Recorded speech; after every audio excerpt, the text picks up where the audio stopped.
All right, so this will be the beginning of the midterm. We're going to start off with the blade of the dagger. You might want to make a project folder for this project. You don't need to. You should have a project folder for the class. If you were going to make a project folder, you would go to project window and set that up. I've already done that. I might need to set my project to that particular folder though. That'll take me a moment here. When we set projects, we go through and I think it's in my models here. Where's my...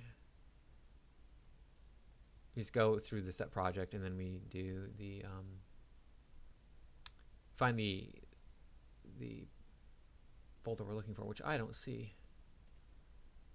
There we go, Dagger mid set that there. Okay, now it's set there, and then when I bring in my image, it will come in easily. Go to View, Image Plane, Import Image, and then we can just go to the 14th century dagger right here. First thing I'm going to do is I'm going to press E, and I'm going to rotate my dagger over by roughly 90 degrees. We want to kind of get that even. If you press plus, you can make this control bigger. All your controls get bigger, and then you can press minus to make them smaller again. Not quite. There you go. Let's turn this down a little bit. I'm very meticulous about this stuff, so there you go. That should work. And I'm going to move it off center so I'm not creating stuff right on top of it, right there. And I'm going to turn off my chicken fence because I don't want to look through that. The first thing I'm going to do to create this, let's go to the standard shelf so it's a little bit easier for you maybe.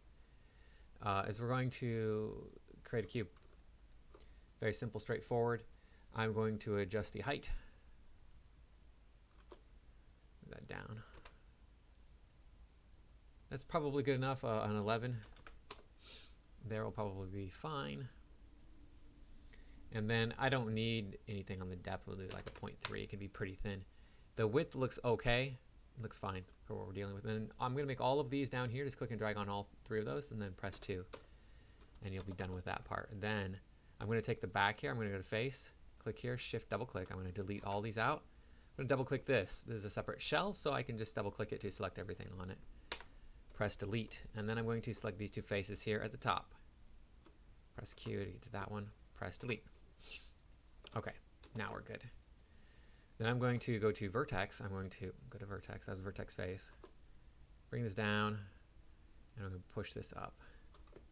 I'm going to take these faces here. Face here, here, here, and here. I'm going to press R, and I'm going to scale them in on this blue square right here. Then I'll just go to the vertex here, and I'm going to readjust that. So I'm going to hold down V. V is in vertex. V is in Victor. Snap this up here to these other vertices.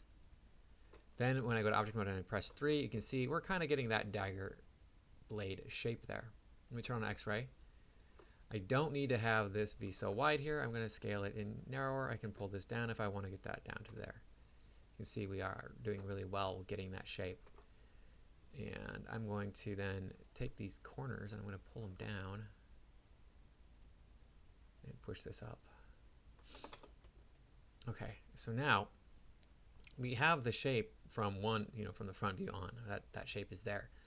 But it's not really working because we don't have the shape from this angle here where this sticks out. So we'll pull that out. We'll go to object mode. You might be thinking, well, go to object mode, come on. There you go. Well, still doesn't look right, and it doesn't. You're right. Let's turn off the chicken fence here. We don't need to see that.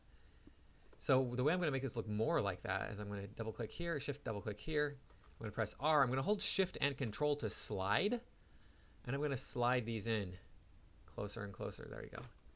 Go to object mode, and now we're getting that groove down the center there. With this selected, I'm going to come to the side view. I'm going to scale it narrower this way. Then what I want to do is I want to go to vertex, and I'm going to take this right here. I'm going to move it in. And I'll do the same thing with these two right here. So it tapers into that point on the end.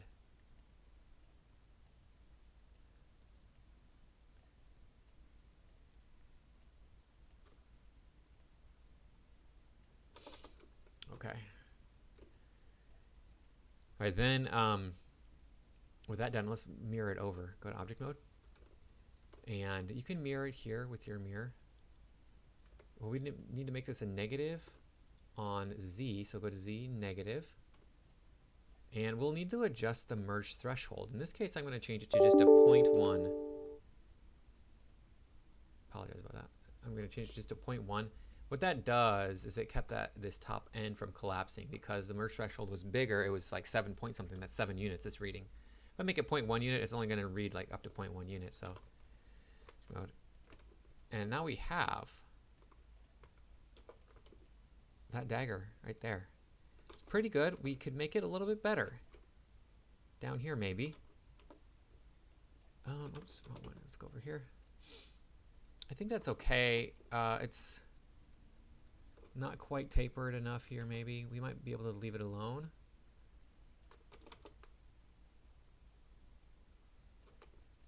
Yeah, I think we'll be able to leave that alone. If you wanted to make it a little bit sharper on the outside edge here, you could add in control edges here. Come on, there you go. Here. And here, it's fine. That could make it a little bit sharper coming down there. And then you can really kind of adjust the sharpness a little bit more here. See, I wasn't even when I did this. It's okay. But there you go. Let's check it. Go to face. We don't need to do that, but we go to face. We don't need to click on this. We can leave it there. Just go to face. We go to select use constraints, all and next, and sided, and we end up with 0 n-gons. We're good. Close and reset, and we'll move on in the next video to the rest of the dagger, the grip up here, and the pommel and crossguard. Okay. Make sure you save your work, and I'll see you in the next video.